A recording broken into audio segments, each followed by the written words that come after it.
les Français ont répondu de façon assez clairement majoritaire qu'ils considèrent que la situation est toujours en train de se dégrader, puisque 70% des Français pensent ainsi, alors que seulement 4% à l'inverse pensent que la situation économique est en train de s'améliorer, et que 25% pensent pour leur part que cette situation est stable. Toutes les catégories d'âge ou les catégories sociales partagent ce constat. Cela dit, on peut tout de même remarquer que ce pessimisme est encore plus marqué chez les ouvriers, mais aussi chez les femmes, deux populations qui sont généralement plus précarisées et plus marquées par la crise économique. Nous avons une différence de perception politique sur cette question. Si d'un côté les sympathisants de droite, d'extrême droite, du centre ou même d'extrême gauche considèrent très largement que la situation économique est en train de se dégrader, nous avons une perception un peu différente chez les sympathisants de gauche et a fortiori chez les sympathisants du PS,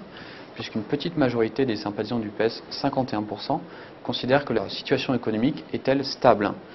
Cette différence de perception des sympathisants de gauche est probablement surtout due au fait que ces sympathisants considèrent que la situation économique actuelle est aussi